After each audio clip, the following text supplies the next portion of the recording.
Namaskar. Welcome back to Happiness Club channel. Hope you are enjoying the videos, and thank you so much for all the appreciation and all the encouragement that some of you can provide.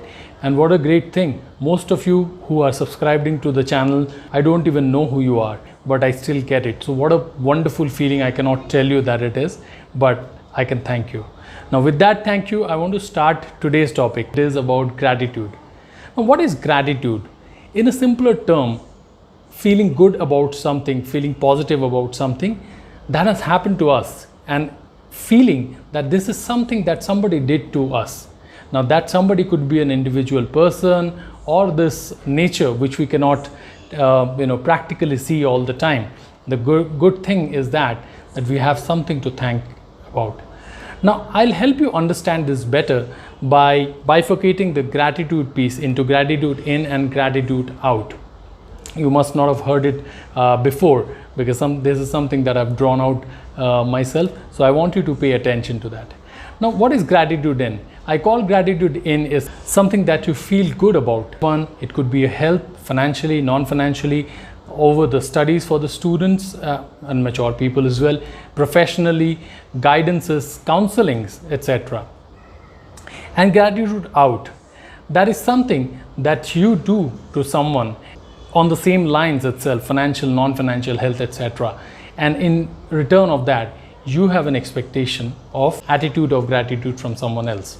Now, I request you to draw the difference between things that we used to do in our school time and write gratitude in and gratitude out, put a line in between and write some of the things that you feel gratitude about. And on the outside, write some of the things that you think somebody else should have been or been gratified to you about. Now, have you noticed that in this small 1-minute exercise, you have already created a check and balance kind of thing? And that's exactly what it is. We although understand it, but we tend to forget that this check and balance, this audit has been kept at a very high level in a very precise manner. And that's the reason something that you are able to do good, you should continue. And something received from someone, you should try to pay back as soon as possible, as nicely as possible, as equally as possible in most ways. Let's come back to some of the questions that I've heard while explaining my opinion to some of the people.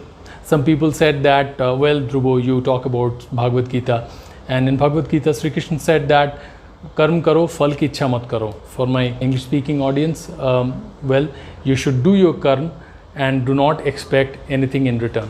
And that is absolutely correct to follow, because when you do something and make an effort to not to expect anything out of it, the reason is that when you are trying to do that, it is too distracting if you continuously think about what am I going to get in return of that.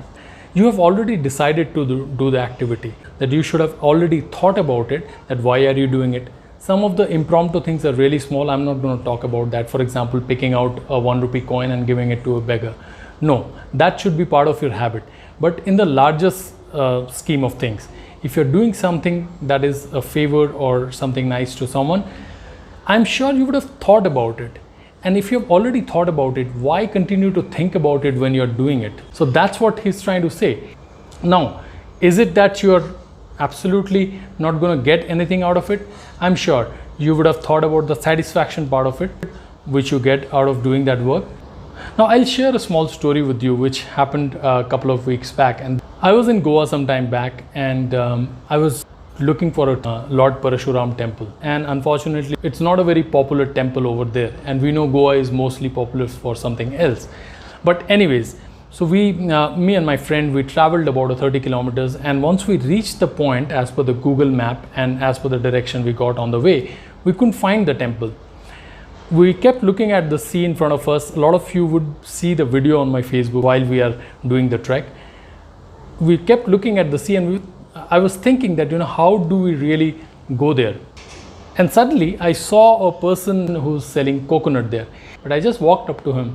He asked me that, hey, you know what, you look from outside or something. Aap kya karne aaye hain? What are you doing here? So I was like, I'm looking for this Lord Parashuram temple. I couldn't find.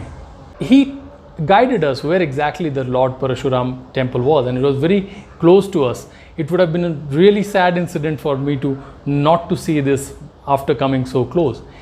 And I was feeling so gratified and thankful that the person could tell us. And we quickly went up to the trek, saw that place, did a bit of a prayer, came back. So once I came down from that trek, I asked my friend to stop for a bit before we head to our hotel.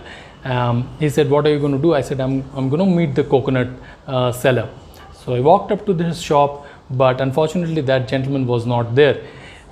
It seems it was his son who was sitting there. It was a younger man with the same kind of facial feature. So I said, we met this gentleman called Dashrath Pocharekar here. Where is he? He said that he has just left the shop. And I know it's not a very big deal, but I just pulled out some money and I gave it to him because I think he's a coconut seller. There are not much tourists this year. So I gave that money to his son, and his son is like, what is this about? I said, you know what? Your dad helped us in a big manner. We came a long way and we would have gone without seeing this temple. And I'm feeling extremely gratified about it. Can you just convey my regards to him? And this is just a little token of thanks from me. His son denied. I think they have a very good upbringing. His son was absolutely not happy to, he was happy to listen to the story, but not happy to accept. I requested him, can you just take it? Now, I don't think I have washed off anything or he has washed off anything of our gratitude or something. I personally believe that what we do here, it really remains with us in various incarnations and various sort of lives that we, take birth in. A lot of the things get sorted out in this life, a lot of the things get carried over. A lot of the good things that has happened to me in this life, I really think that this is part of a gratitude that is carried forward from the last life. And a lot of the good things that I do, it will be carried forward to next life. It's really, for me, it's really a karmic cycle, a cycle of goodness that we, sort of continue to maintain around us. With that, I'll finish the gratitude video for this week. Namaskar.